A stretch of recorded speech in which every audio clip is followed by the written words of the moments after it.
الحمد لله رب العالمين. الصلاة والسلام على سيدنا محمد وعلى آله وصحبه ومن اهتدى بهداه إلى يوم الدين. أما بعد. This is lesson number 10 and the last lecture of our series that we are commenting on the book of fasting. But there are things that are related to the book of fasting, which are Zakat al-Fitr and Salatul Eidain. Salatul Eid.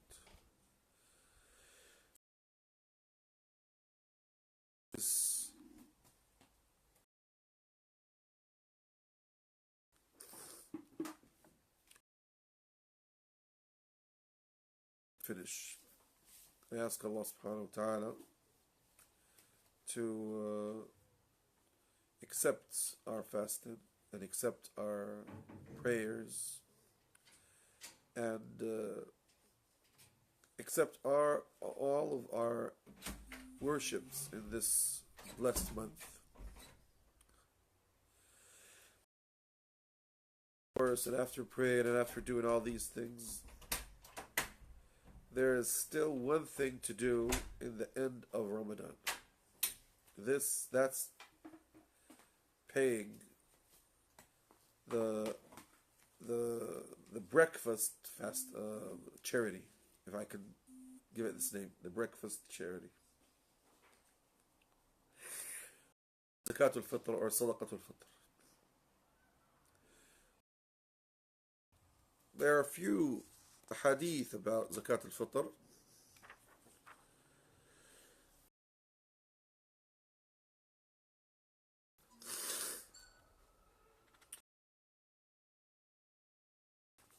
Three ahadith will give us the main things that we have to do in Zakat al-Fitr. So he says here, عن ابن عمر رضي الله عنهما قال فرض رسول الله صلى الله عليه وسلم زكاة الفطر صاعا من تمر أو صاعا من شعير على العبد والحر والذكر والأنثى والصغير والكبير من المسلمين، وأمر بها أن تؤدى قبل خروج الناس إلى الصلاة. متفق عليه. ولابن عدي والدارقطني بإسناد ضعيف في هذا بإسناد ضعيف أغنوهم عن الطواف في هذا اليوم. Narrated Ibn Umar radiallahu anhuma, Allah's Messenger sallallahu alaihi wasallam made the zakat tul fitr a slave, a free man, a male and a female, the young and the old among the Muslims, on breaking the fast of Ramadan. Sar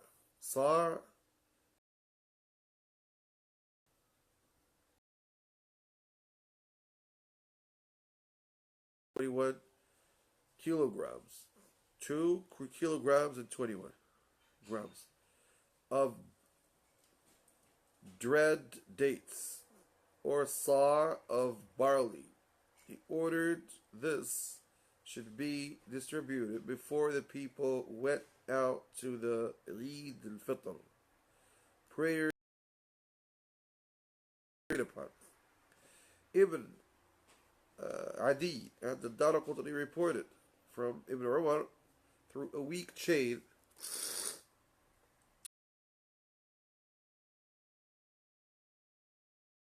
and or the need to go around begging during the day of Eid al-Fitr by distributing the Zakat al-Fitr on time. Okay. This hadith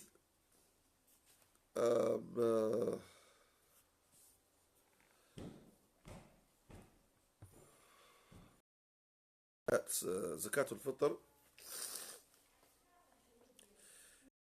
compulsory zakat. All scholars agree that Zakatul Fitr is compulsory on Muslims, because when he says farada Rasulullah sallallahu alaihi wasallam, and farada means he made it, and that means it's something that no way to avoid.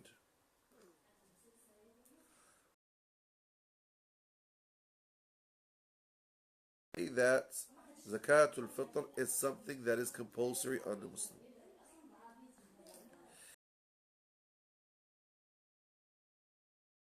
That you are responsible to pay on. Yourself, your wife, your children that are under your authority inside your house.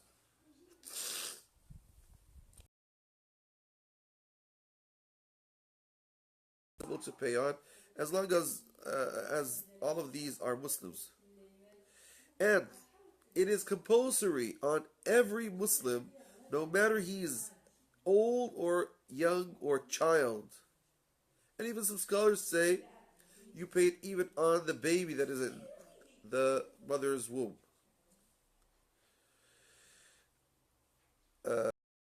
This hadith shows that it's not compulsory on the babies that are in the womb.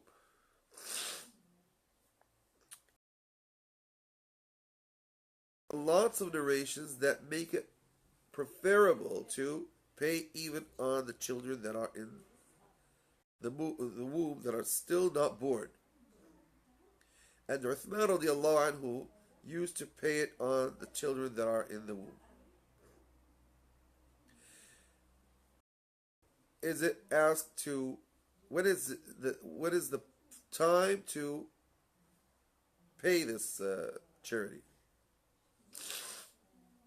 The best time to pay it is before going to the Eid prayer.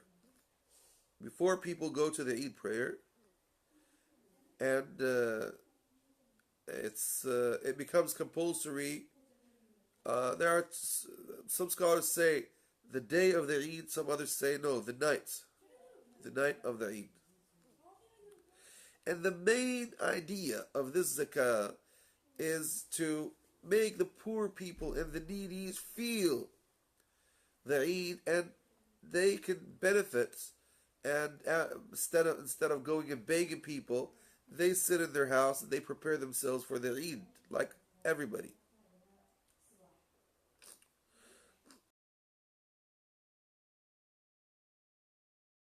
Day of something like that. It's not a day of begging and asking people and you feel everybody's happy except you.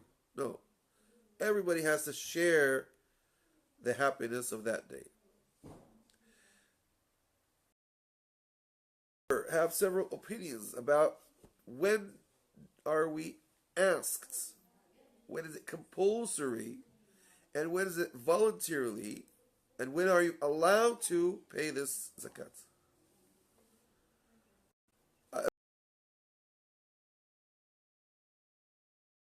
Before 2 years.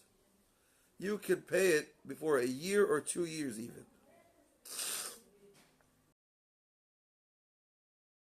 Charities, you can pay it early. But Shafi'i says you can pay it in the beginning of Ramadan. In the beginning of the month, you pay it so they prepare themselves to their Eid. Imam Malik said, and when it has its fixed time, that means you're not allowed to pay it before its time. So it's like prayer time. That's why Imam Malik says you pay it either the morning of the Eid or the night.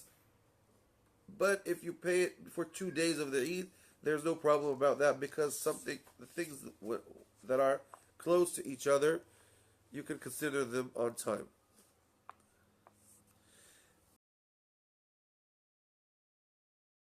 Their opinion is similar to the Maliki opinion. So they say you are allowed to pay it before 2 days of the Eid. So anyway, Imam al-Bukhari rahimahullah narrated that the Sahaba of the Prophet ﷺ used to pay Zakat al-Fitr before the Eid,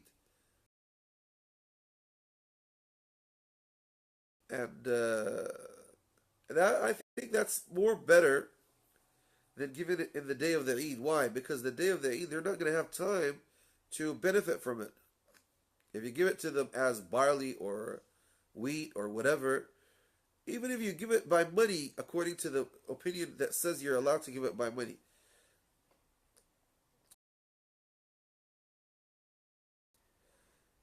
Now, when is it supposed to be compulsory? When? Hanafis say it's compulsory after the dawn of the day of the Eid. So you are allowed to give it before, but it becomes compulsory in the day of the Eid.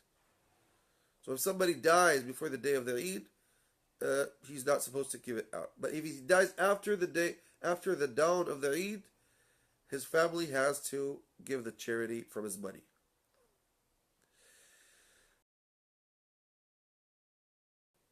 Shafi'i, Maliki, Shafi'i, Hanbali, it becomes compulsory after the sunsets of the last day of Ramadan, because it's the first day of Eid al-Fitr, and we know that the days start after the sunset of the previous day. So today, for example, is Sunday, okay? So after sunset, it becomes the night of Monday. That's how they say it. That's how it's used in Islam and in Arabic, and even the Israeli law. The Israeli law has the same thing. They start the Shabbat in the last after the sunset of Friday. See, so except in some days, it changes. Like the day of Arafah, like the day of Arafah remains to the dawn, and like other things where scholars don't consider the day starting from sunset, they consider it from the dawn.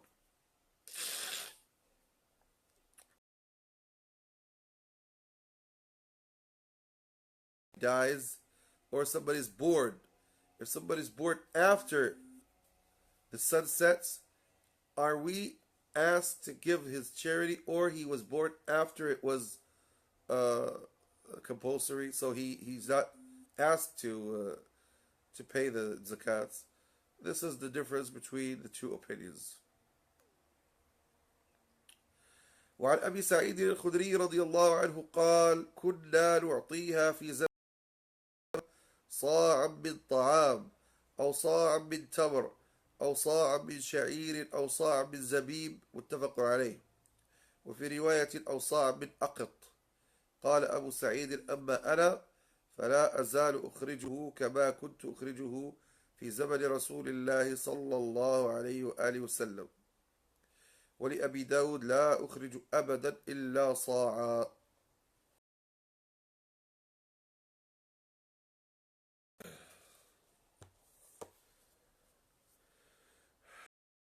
سعيد الخدري رضي الله عنه, Allah's Messenger sallallahu alaihi wasallam, we used to give it out as the zakat al-fitr. Sa' of grain. Sa' of grain.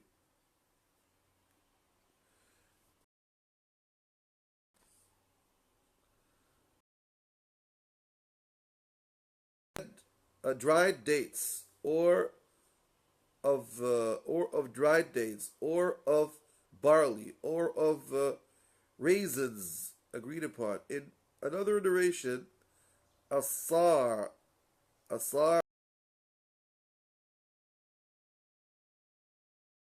Abu Sa'id said, as for me, I am still distributing it as sa' in sadaqah, as I used to distribute it asar in the lifetime of Allah's Messenger sallallahu alaihi wasallam.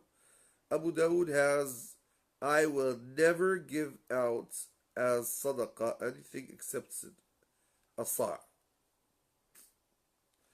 Okay, what is the story about this? The story about this is that Zakat al-Fitr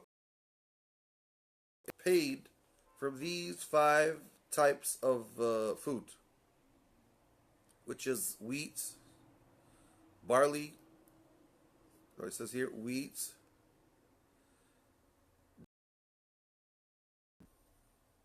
barley, raisins, and dried yogurt or dried milk. They dry it until it becomes like powder or something like that, and they make it as a ball. And you take it wherever you want. When you want to use it, you just crash it and put some water on it, and it becomes like milk or like yogurt or whatever. The Arabs used to use that because they don't have any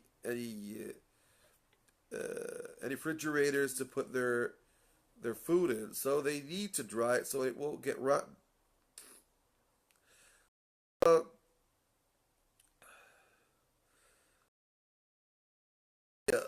of paying these things, these are the food that were in the days of the Prophet ﷺ in Arabia.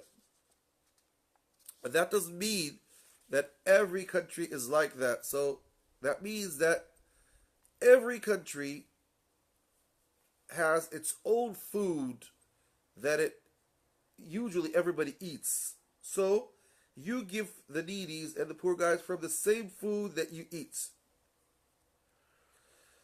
And is it only from these five types? No, it's not only from those five types. You can get it from other types. And there's something here important. He says you have to pay it for sa'. What is sa'? Sa' is a type of measure.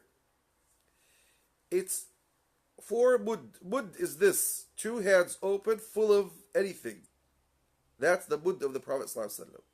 2 hands open, normal hands, not so large, not so small, and you fill it 4 times of something. That's sa'. So that means it doesn't have a fixed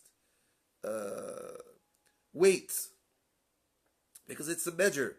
When you put dates in it, it's not like when you put wheat, it's not like when you put barley, it's not like when you put raisins. There's a difference between them. Sometimes it goes to 2.5 kilograms. Sometimes it's more than that, according to the things that you weight or you measure. Scholars say it's nearly 2.6 from weight. From wheat. 2.6 from wheat, not from other things. So therefore, we have a measure and we have a weight. Arabs used to use measure for these types of food, and they used to use weight for other things.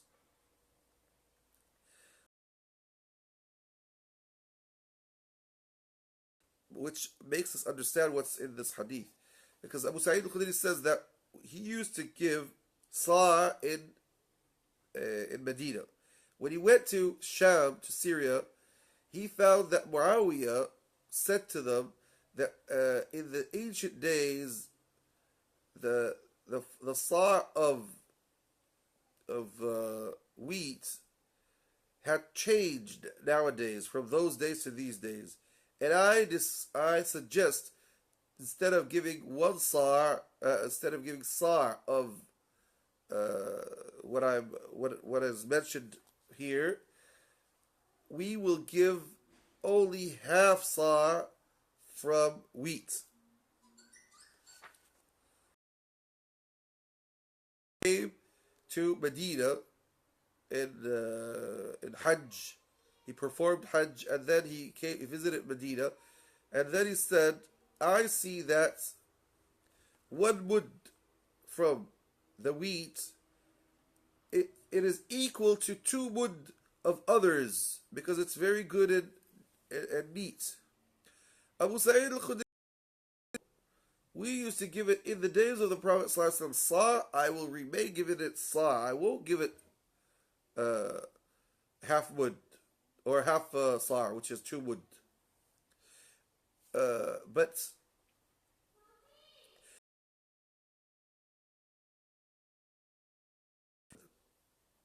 the majority of scholars, but Abu Hanifa says no. You are allowed to give it as nisf sa, half sa, which is 2 mud. And this opinion is the opinion of Ibn al-Qayyim rahimahullah. And it is even the opinion of his Shaykh Hassan Al-Kettani rahimahullah. He says that is the most accepted opinion, and it is even similar to a lots of things that Imam Ahmad bin Hanbal said. So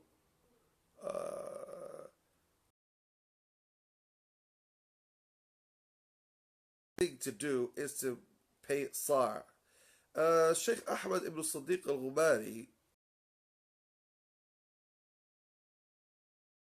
بجواز إخراج زكاة الفطر بالمال, and he made a long study on all of the narrations that say that you can pay, instead of sa' of wheat, half sa'. And he said that that was the measure in those days. It changed later on. And from that he went to another thing, that are we allowed to pay the equal payments instead of giving the zakat from these types of food? Instead of giving it food, you just give the payments of it?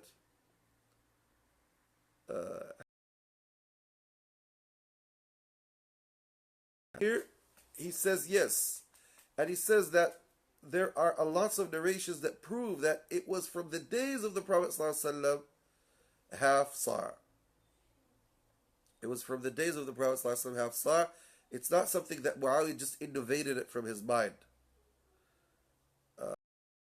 That did Abu Sa'id al-Khudri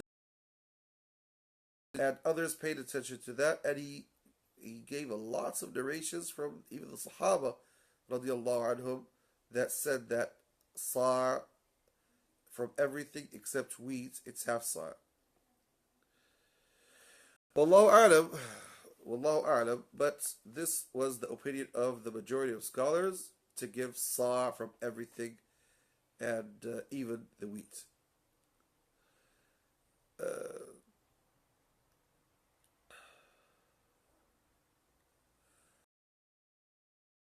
You have to pay the zakat al-fitr only from these 5 types, but if you don't find them, you just pay from anything else that is the food of your country or your place. Imam Malik and Shafi'i says that you can pay it from anything that is food that you eat, and of food that is mentioned here. And this is the opinion of lots of scholars, and even it's the opinion of it's a narration by Imam Ahmad bin Hanbal, which Ibn Taymiyyah chose, and his student Ibn al-Qayyim. The verse of the Quran which says min awsati ma tut'imuna ahlikum, is from the middle of the food that you give to your family. So it's not the highest food and the best food, nor the lowest food. You give the balanced food.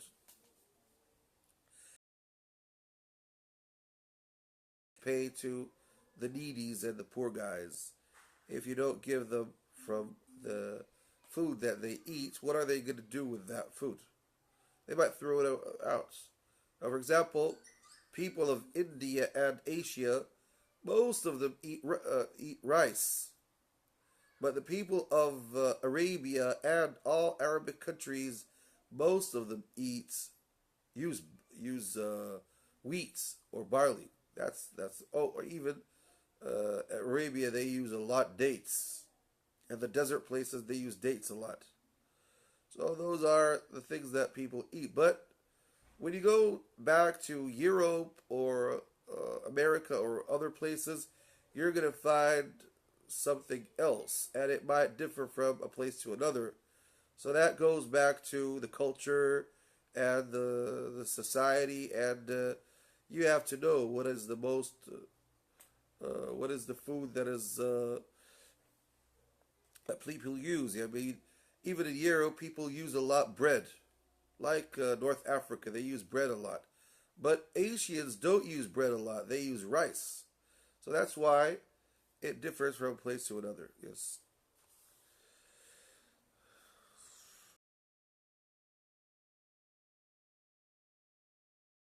These needies and give them what they would benefit from.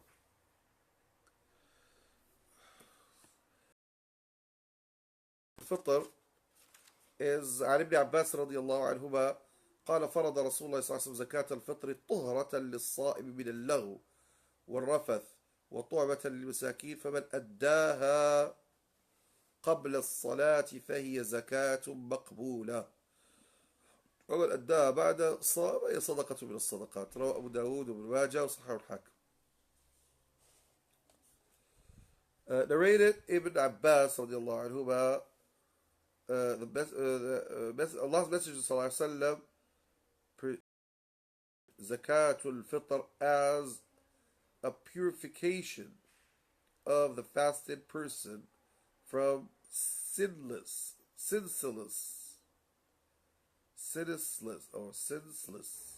and uh, and as food for the poor. Whoever fulfills it before the Eid prayer, it will be an acceptable zakat. And whoever fulfills it after the prayer, it'll be counted as a sadaqah, voluntarily alms. Abu Dawood and Ibn Majah reported it, and Al-Hakim agreed it's sahih, authentic.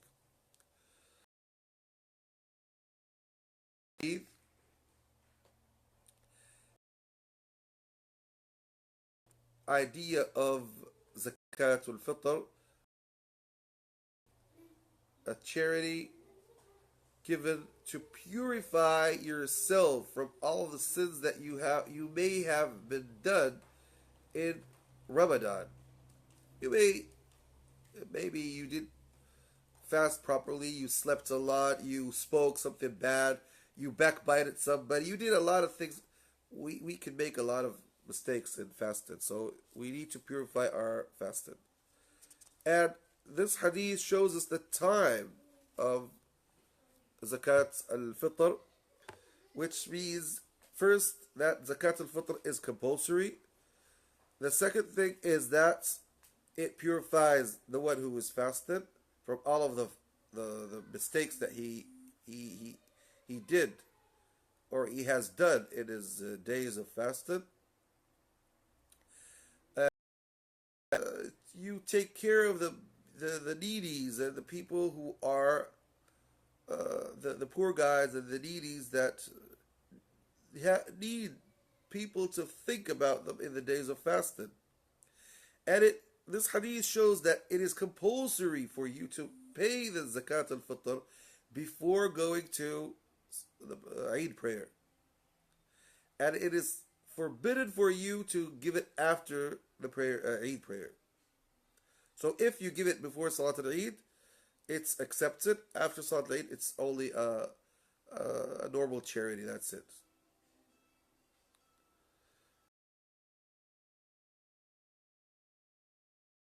Advise the one who fasts. That means that uh, only few scholars say that. Okay, some scholars say that when you say it purifies fasting, that means children. It's not compulsory on them because they don't fast.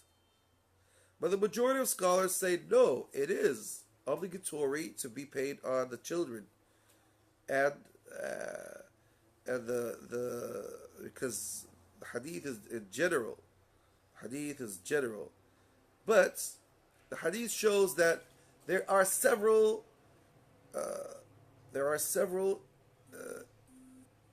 things, and there's the idea of this zakah is several things. It's not only purification, it's even to take care of the needies. It's several things. So don't just focus.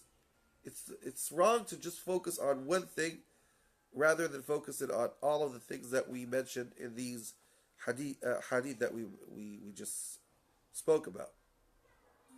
So the idea is that even the needies have to uh, even the needies have to feel the the joy of the Eid, the joy of the Eid. So the best thing is to pay it in the after the dawn of the day of the Eid, according to the majority of the four Imams, the four Aimma, Malik, Shafi'i, Abu Hanifa, Ahmad.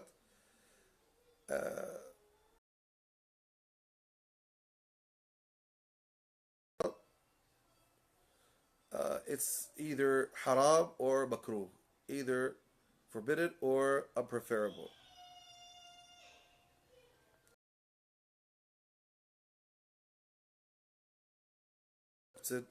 After the Eid, and what Ibn Hazm says here is more close to the hadith, because the hadith says it's only a payment that you pay.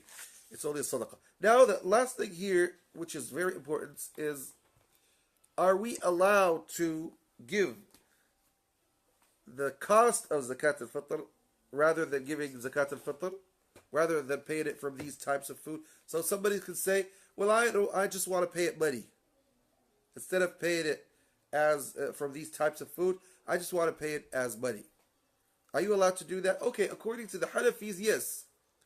The Hanafis say all of the zakats, you can pay it, for example, the zakat of animals, the zakat of crops and plants, zakat of anything else, you are allowed to substitute it. Instead of paying this, you can pay something else. And the main idea is just to pay. That's the opinion of the Hanafis. And Imam al-Bukhari, subhanAllah, agrees with the Hanafis about that, although he doesn't agree with the Hanafis about a lot of things. This opinion actually is not the opinion of the other three Imams, Malik, Shafi, Ahmad, to pay zakat al-fitr or any other zakat from the main thing that you are asked to pay, so that the poor guys and needies share with you what you use. For example, when you have cows and you give them a cow, you have rams, you give them a ram, you have camels, you give them a camel, you have crops that you plant, you give them from the crops, so they share with you what you eat, what you use. But when you just give them money, they would pay. They would go and buy, get clothes with it, get anything else. So they're not sharing with you the food.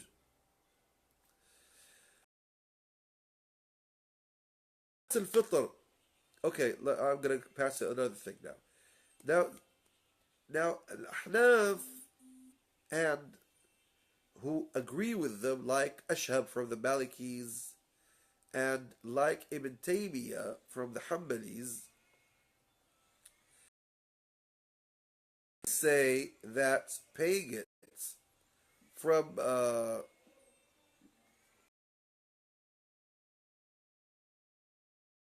giving zakat al-fitr from the same food, or giving it from the cost of the food, is it goes back to what is beneficial for the poor guys and the needies.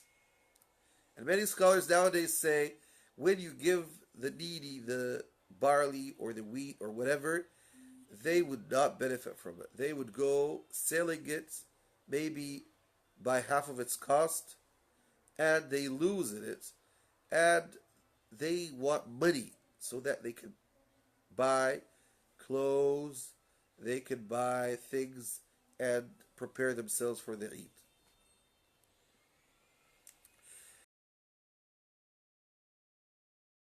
And the countryside, it's like Arabia in the days of the Prophet ﷺ, where people used to use these things. So it was beneficial for them. But in complicated cities where things became complicated, when you give these types of food to the needies, they don't benefit from them.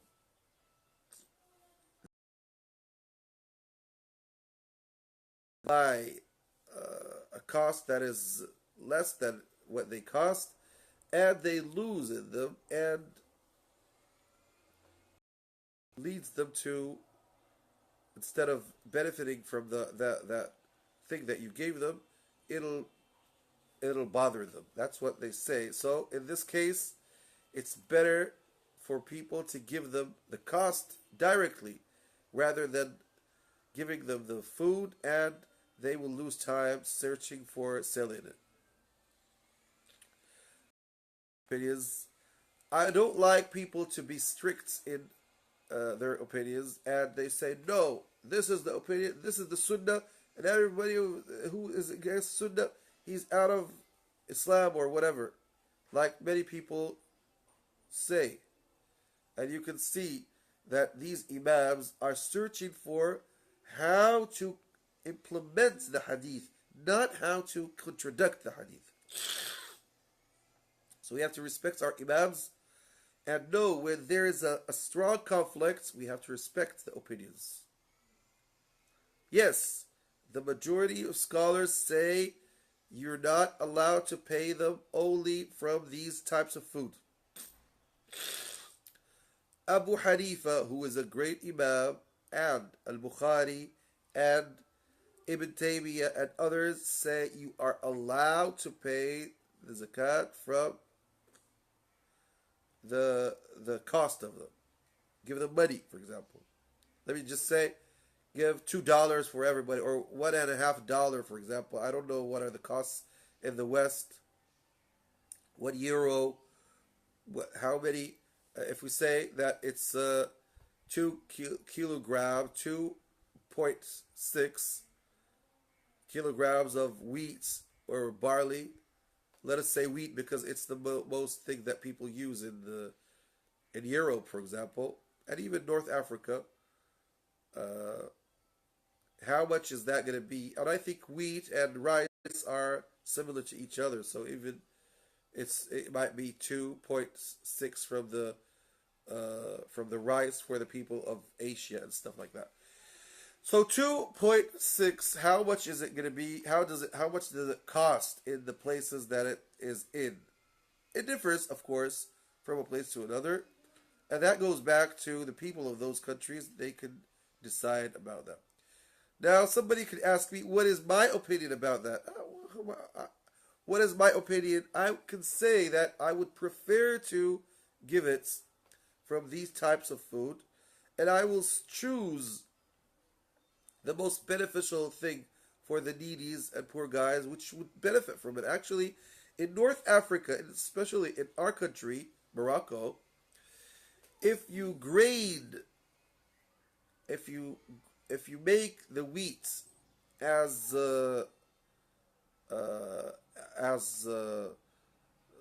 flour, people will benefit from it. They would bake with it. The bread, they will make lots of beautiful things that people needed in the day of the Eid. So it's something beneficial, actually. It's not something that they won't need it and they won't use it. They will use it. And people like to make these types of food in the days of the Eid and to welcome people when they visit them and stuff like that, and to give their children. It's actually food. And if I get from this guy and this guy and this guy a lots of kilograms of wheat or kilograms of flour, that's fantastic for me. I mean, for the needy or for the poor guys. That's why I would like to. I prefer to pay it from these types of food, and it's more closer to the hadith. It's more closer to the hadith. But I respect the other opinion, and I know that there are great scholars that said that. Okay. Now, after finishing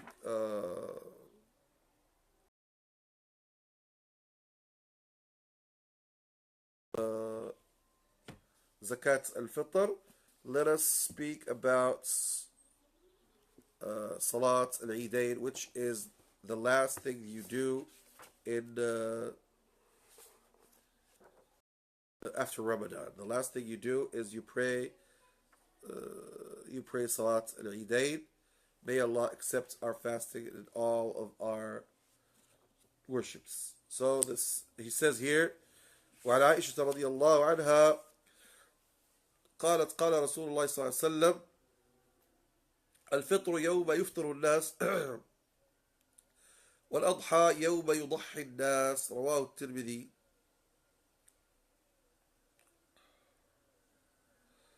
عن عائشة رضي الله عنها, yes, narrated عائشة رضي الله عنها, Allah's Messenger صلى الله عليه وسلم said, Eid al-Fitr is the day on which the people break the fast, and Eid al-Adha is the day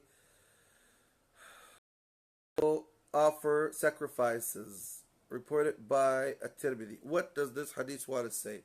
It says that if the Muslims, the majority of Muslims, chose that this is the day of Eid, don't go against them and say, no, it's not the day of the Eid, and the moon is, nobody saw the moon, I don't know what, all of these things. And don't fast and eat by yourself. It's something that you have to be amongst the majority of Muslims. Now this we have to understand it it means that Muslims have to unite with each other. And this leads us to say that all Islamic countries have to agree with each other about the Eid and about fasting. Not every country says, I saw, I didn't see. If the majority of Muslims see, okay, go with the majority of Muslims. And don't say we didn't see it in our country, because the ummah of Islam is one ummah.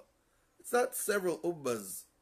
And our enemies divided us, but actually, before only 100 years approximately, we were one ummah under the authority of one, okay, not 100 years, more than that, 150, let us say.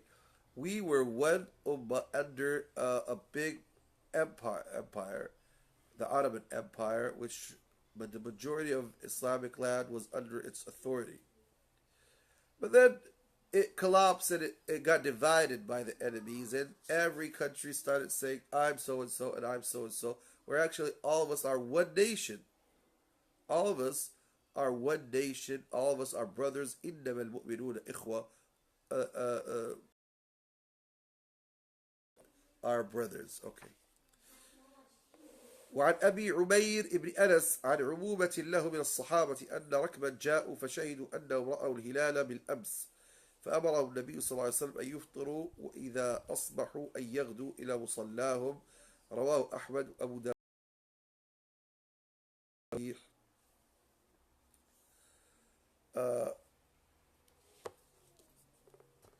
Narrated Abu Umayr ibn Anas ibn Malik radiallahu anhu, on the authority of some of his paternal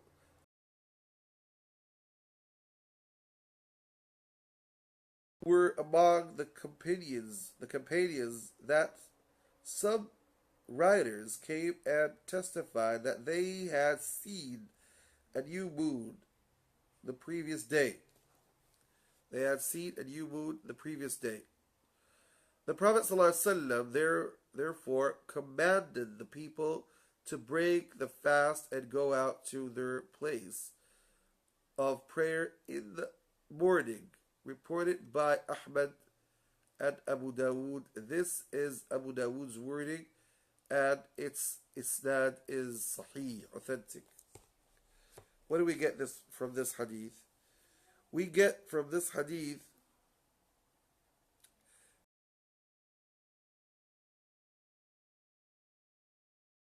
are lunar months from seeing or sighting the moon. So it's not something that you just count and you get it from counting. No. And it's not something that you just have it in a calendary. No. It's something that you have to see and sight. And are allowed to take sighting of moons from any Muslims that we believe that they are trustworthy.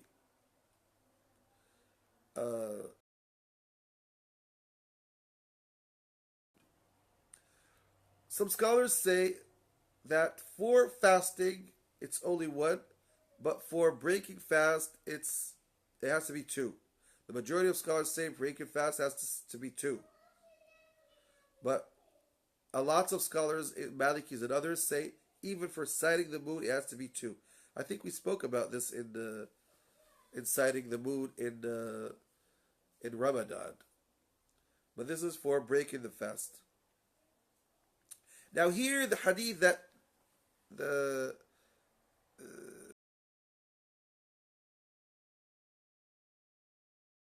fasting, maybe the 30 day of Ramadan. So these guys said that we saw the moon last night. That means the moon has been seen. So the Prophet ﷺ ordered them in that morning to break their fast and to go to pray Salat al-Eid, all of them. So when they were sure that the moon had been seen, they went to pray Salat al-Eid. When is Salat al-Eid supposed to be prayed? It's after knowing that that day is the first day of Shawwal, which is the new month. وعن أنس رضي الله عنه قال كان رسول الله صلى الله عليه وسلم لا يغدو يوم الفطر في رواية معلقة ووصل أحمد ويأكلهن أفرادا. وعن ابن بريدة عن أبيه رضي الله عنه قال كان رسول الله صلى الله عليه وسلم لا يخرج يوم الفطر حتى يطعم ولا يطعم يوم الأضحى حتى يصلي. رواه أحمد والترمذي وصححه ابن حبان. That's narrated Anas radiallahu anhu, Allah's Messenger sallallahu alaihi wasallam of the fast till he ate some dates, which he used to eat in the odd numbers. Al-Bukhari reported it. Mu'allaq side of the hadith collector, Al-Bukhari here, but connected by Ahmad has, and he used to them one by one. Okay, this hadith shows us that it is preferable before going to Eid prayer to eat. So you eat before going to the prayer. Why? Because we were ordered to fast yesterday. Today we were ordered to eat, to break our fast. So we are servants and slaves of Allah subhanahu wa ta'ala. We have to obey all of His orders. Eat, we eat. Fast, we fast. So you show that you are now under the authority of Allah subhanahu wa ta'ala, and you are a good worshipper of Allah subhanahu wa ta'ala.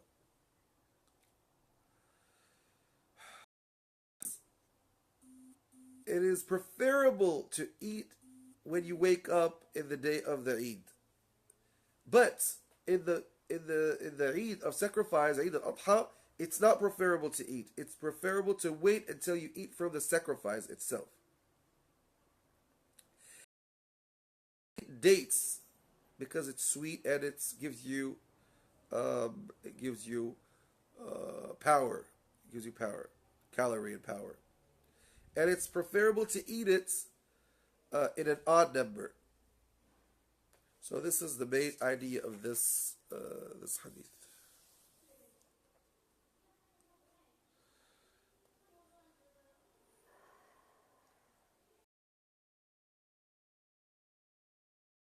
أن نخرج العواتق والحيض في العيدين يشهدن الخير ودعوة المسلمين وتعتزل حيض المصلى متفق عليه.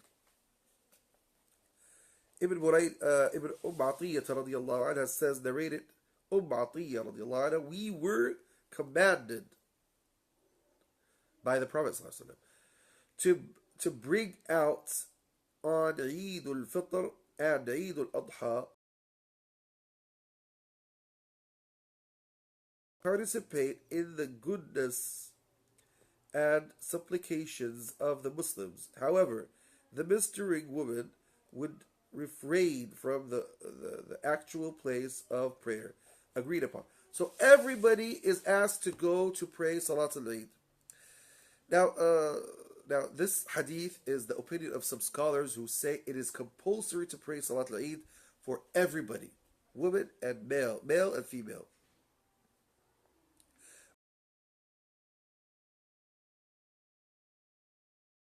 It's something that is preferable. Some say it's fard kifaya. If some Muslims do it, the others are not supposed to do it.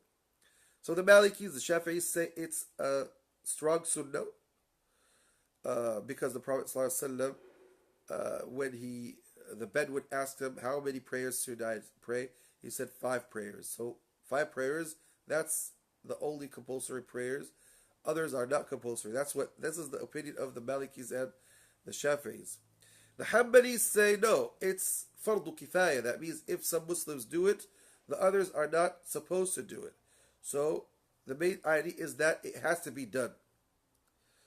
And the Hanafis say it is obligatory on everyone who is asked to go to Jumu'ah prayer. That means all adults, all male adults. There is another opinion by Imam Ahmad bin Hanbal, and Ibn Taymiyyah chose this opinion.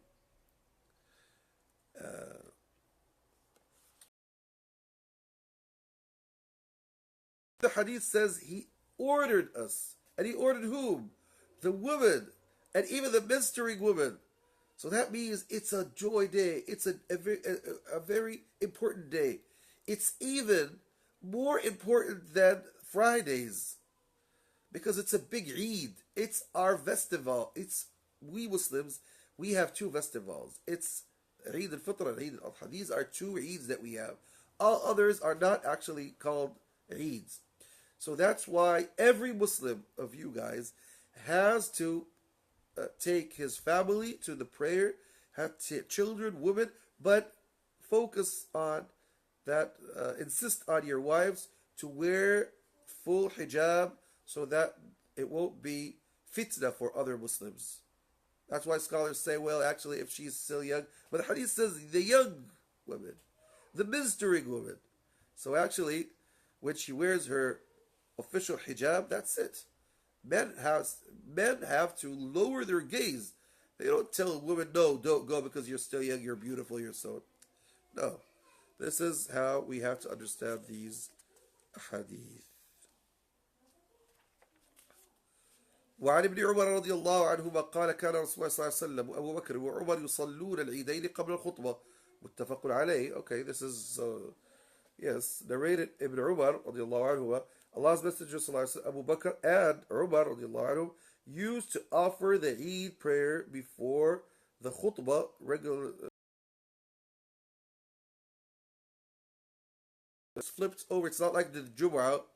The Jumu'ah, he makes the speech and then he prays. The Eid, no. He prays and then makes the speech. That's why whoever doesn't want to listen to the khutbah and he's in a hurry, he's allowed to go.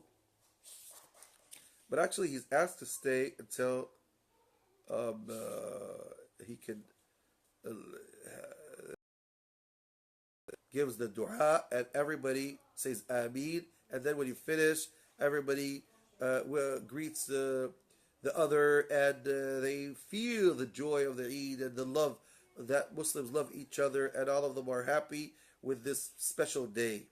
عن ابن عباس رضي الله عنهما أن النبي صلى الله عليه وسلم صلى العيد يوم العيد ركعتين لم يصلي قبلهما ولا بعدهما أخرجه السبعة. وعن أبي سعيد رضي الله عنه قال كان النبي صلى الله عليه وسلم لا يصلي قبل العيد شيئا فإذا رجع إلى منزله صلى ركعتين.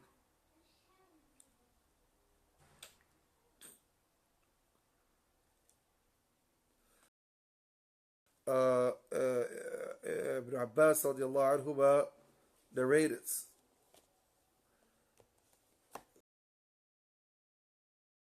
2 rak'ah on the day of the Eid, and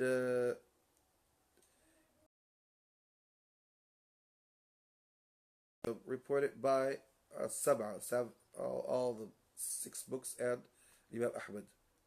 Narrated Ibn Abbas, the Prophet ﷺ offered the day of the Eid prayer without an adhan or an iqama, reported by Abu Dawood, and its basic meaning in Al-Bukhari. So actually, yes, the third one, عن أبي سعيد رضي الله عن أبي سعيد وعنه رضي الله عنه أن النبي صلى الله عليه وسلم صلى العيد بلا أذان ولا إقامة، أخرجه أبو داود وأصله في البخاري. وعن أبي سعيد رضي الله تعالى عنه قال كان النبي صلى الله عليه وسلم لا يصلي قبل العيد شيئا فإذا رجع إلى منزله صلى ركعتين، رواه ابن ماجه بإسناد الحسن. Narrated Abu Sa'id رضي الله عنه, the Prophet صلى الله عليه وسلم prayer before the Eid prayer, but when he went back home he used to pray 2 rak'ah, referred it by Ibn Majah through a Hasan, good chain. So it is, the sunnah is to pray Salat al-Eid in a desert or in an open land. So when you go there, there's no Tahiyyat al-Masjid. You don't welcome the masjid because it's not a masjid. But if you prayed in a masjid, you are asked to pray the welcome of the masjid. And there is no regular sunnah before or after the prayer of the Eid. So it's not a prayer of Dhuhr or something like that to pray before it or after it. There's nothing before it or after it. There is here, this narration says that it is that the Prophet ﷺ used to pray 2 rak'ahs when he goes back home. Okay, if this hadith, it's a hadith Hasan, so there is no problem that you would pray it in your house.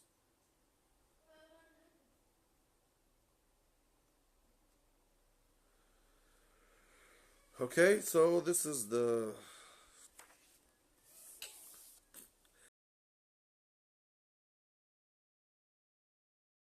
الصلاة جامعة، حضرت الصلاة يا عباد الله، صلاة العيد, etc.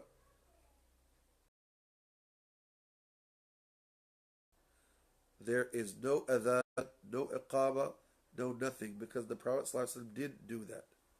And if it was to be done, he would be the first one to do it, like he did for all of the prayers.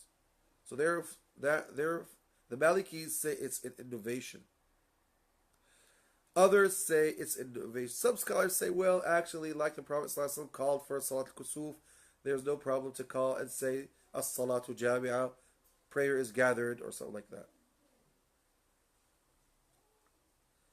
So I think so. The Prophet ﷺ did that in Salat al-Kusuf, but he didn't do it in Salat al-Eid or in other Salat. So we just pray Salat al-Eid without calling for it. People actually have to come early to the Musalla and keep on praising Allah and saying the takbirs of the Eid. And then when the Imam comes, he just prays Allahu Akbar, and everybody would stand up and pray without saying Hadarat Salah, without saying anything. وعن أبي سعيد الخدري رضي الله عنه قال كان النبي صلى الله عليه وسلم يخرج يوم الفطر والأضحى إلى المصلى وأول شيء والناس على صفوفهم فيعظهم ويأمرهم متفق عليه.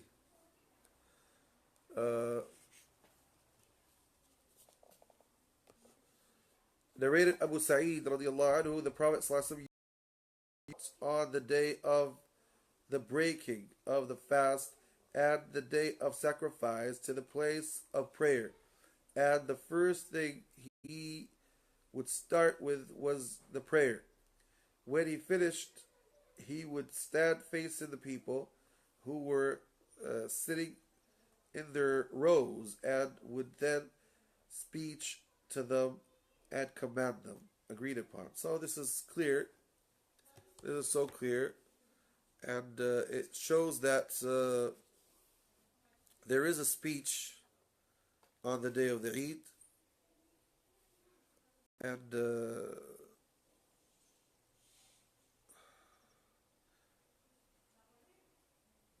okay,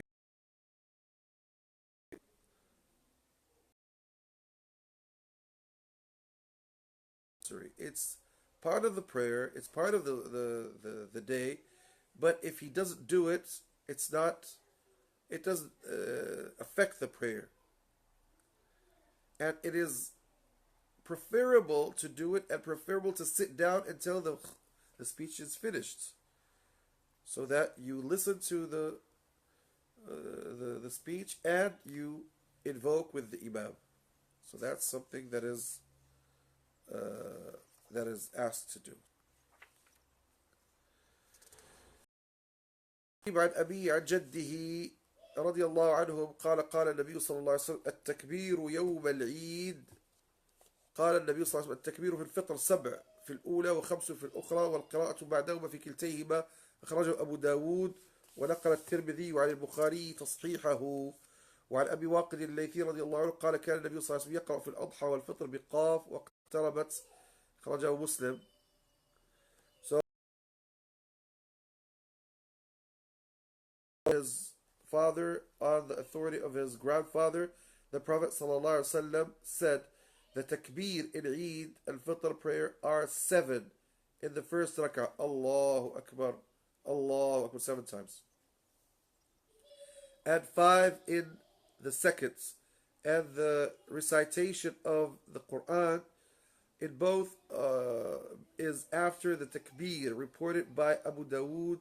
At-Tirmidhi transmitted its tasheeh grading of authenticity from Al-Bukhari. So this is clear that you say 7 times Allahu Akbar in the first rak'ah and 6 times in the second rak'ah. Narrated Abu Waqid al-Laythi radiyallahu anhu on Eid al-Adha and Eid al-Fitr, Surah Qaf and اقتربت الساعة وانشق القمر. This is narrated by Muslim. Part of what you are asked, or the Imam is asked to recite in the prayer. وعن جابر رضي الله عنه قال كان رسول الله صلى الله عليه وسلم إذا كان يوم العيد خالف الطريق أخرجه البخاري ولأبي داود عن ابن عمر نحوه.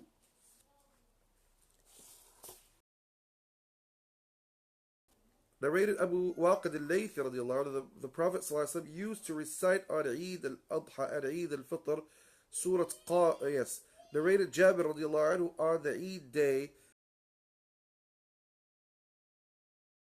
different road from the one he had taken when going out for the Eid prayer. Reported by Al-Bukhari.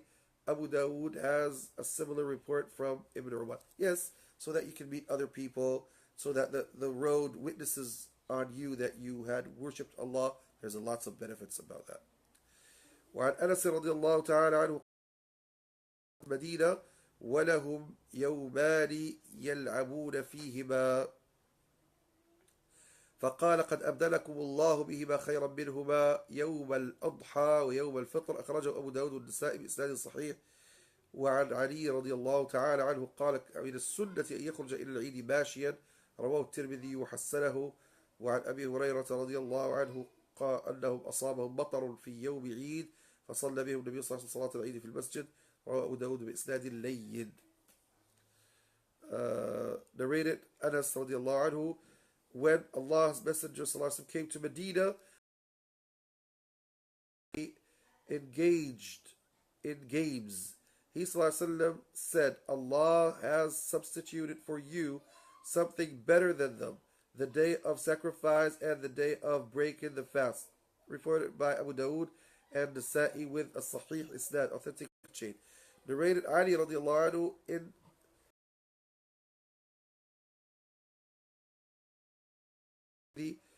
uh, who graded it Hasan, good. Narrated Abu Hurairah radiallahu, it rained on the Eid day. So the Prophet ﷺ led them, the people, in the Eid prayer in the mosque, reported by Abu Dawood with a weak isnad. Every Eid you are in a good mood, and may Allah accept all of our fastings and all of our prayers and all of our worships, and may Allah subhanahu wa ta'ala grant our brothers everywhere victory on the enemies of Islam. Walhamdulillah, sallallahu alayhi wa sallam, jazakumullahu khayra.